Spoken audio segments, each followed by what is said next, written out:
Hello my dear friends, and welcome back to another video. So today we have a couple of big updates for the Ahsoka show, and then we're going to be talking about the Clone Wars, because this year marks the 15th anniversary of the Clone Wars movie and season 1 of the show, as well as the 20th anniversary of the Tartakovsky 2D animated Clone Wars series. Before we dive into them my dear friends, as always, please be sure to hit that big red subscribe button down below if you've not done so, and also hit the bell to be alerted every time that I post a new video. So no more jibber jabber, let's dive straight into it. So last year there was a rumour going around that Anjelica Huston was going to appear in the Ahsoka show, probably as a Night Sister working in the New Beyond, the unknown region of space, where Thrawn is building an army. I think she'd be fantastic in the role, kind of like a Mother Talzin figure. So why am I bringing this up today? Because Anjelica Huston did feature in Star Wars Visions Volume 2. She voiced the Sith Mother in the episode Screecher's Reach. The source that claimed she was going to be involved in Star Wars last year might have got the show she was involved in wrong, or alternatively she features in both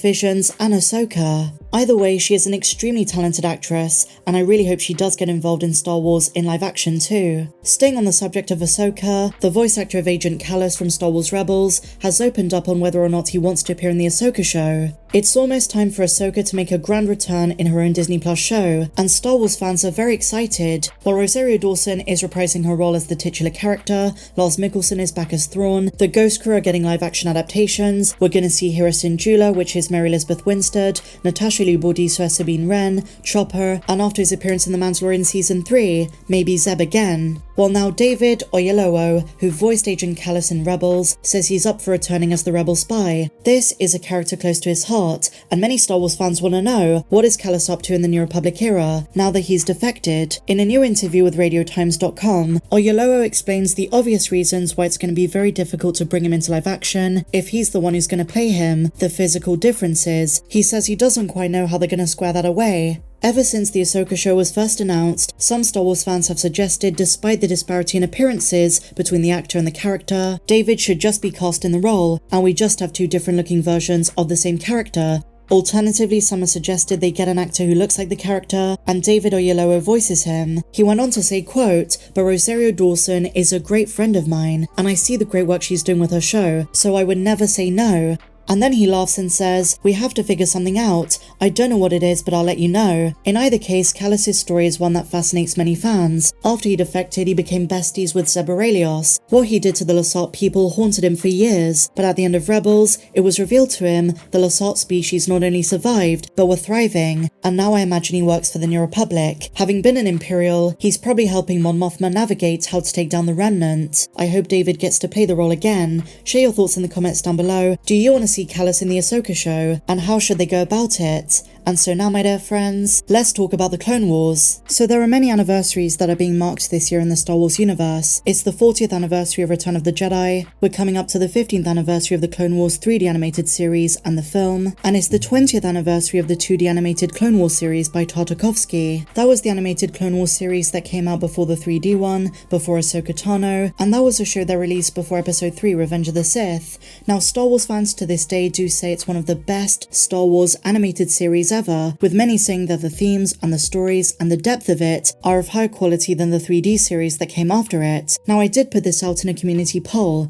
and the results were very surprising. So I asked you guys, do you prefer the 2D series or the 3D one? So Tartakovsky's 2003 2D series or Dave Filoni's 3D animated series? Now I didn't explicitly state the film, but I guess you can throw that into the second category with the 3D series. Now an overwhelming majority of people who voted on this poll chose the 3D series, 86%. I did have an inkling that it was going to be the second one that won, but I didn't know the ratio would be this steep, because I've seen so many fans over the years say that the 2D one is better. And a recurring sentiment I saw in the comments section is that fans love the development of the clones as human beings instead of just soldiers of the Republic, which the 2D series showed. And so for a lot of fans, that and the inclusion of Ahsoka makes the 3D series better. Not to mention, Season 7 for many fans was the one determining factor. Those who found it difficult to choose choose between the two, they say the final season of The Clone Wars is the one thing that pushed them over the edge to vote for the 3D show. Now, one of the reasons Season 7 is so good apart from the storytelling is because the quality of animation was significantly improved compared to previous ones. Between 2008 and 2020, the animation quality improved significantly and keeps getting better in The Bad Batch, which is a spin-off, whereas for 2003's Tartakovsky series, the show was very much the same, 2D animated, and that spanned for 2 years, leading up to the release of Revenge of the Sith. Both are very different and have their own charm. I grew up watching the 2D series on TV, so I would say that holds a more sentimental and nostalgic weight to it. But the 3D show's definitely been more important in informing a lot of the Disney Plus content. Ahsoka's story started in the Clone Wars, and now she has her own series further down the timeline. The Clone Wars gave birth to the Bad Batch, Cad Bane, who also appears in the Book of Boba Fett. Story points, characters, and themes are referenced across the Star Wars timeline. Bo-Katan Kryze, the way the Clone Wars inspired the show Star Wars Rebels on Disney XD, and now that's informing the future of the Mandoverse, so the legacy of the 3D show is definitely more significant. But the 2003 show was very unique and received widespread acclaim for various reasons. First of all, the unique visual style. It just worked so well in the minds of Star Wars fans back in 2003. After Attack of the Clones, this was a period of the galaxy fans were fascinated by prior to Episode 3's release. Tartakovsky was inspired by previous shows like Samurai Jack,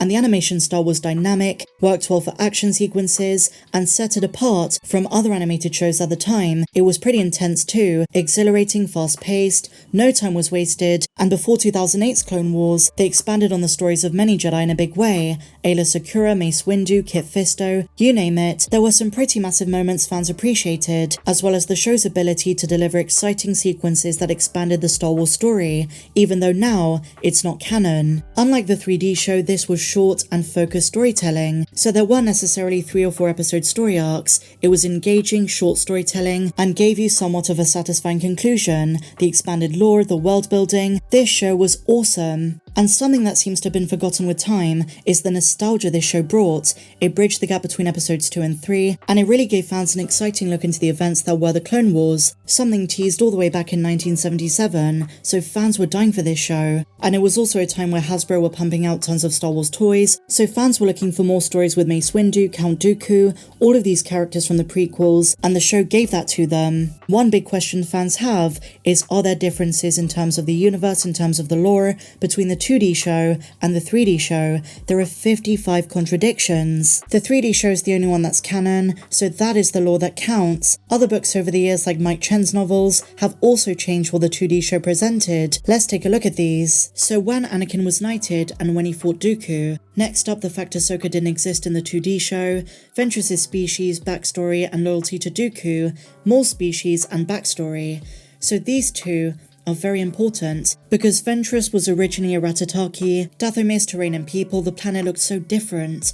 Greedo's backstory, Dengar's backstory, damage on Ilum, Quinlan Voss's personality and timeline, Barra Sophie's fate, Jabba the Hutt's level of influence, Baron Papanoida, Clone Trooper genetics and inhibitor chips, what ARC Trooper meant, Eve Koth's death, which is now an Vader comic, Mandalorian culture, Chancellor Valorim's death, Grievous's level of skill and how he got his cybernetics, Aurra Singh's force sensitivity, imprisonment and relationship to Boba Fett, Boba's relation with Anakin, Weequay culture, Venator development time, Adi Gallia's death, Evan Peele's death, and I should say he's had quite a few in Legends. In Jedi Twilight, Coruscant Nights, a Legends book, he died valiantly after Order 66, but in the 3D animated series he did not make it that far.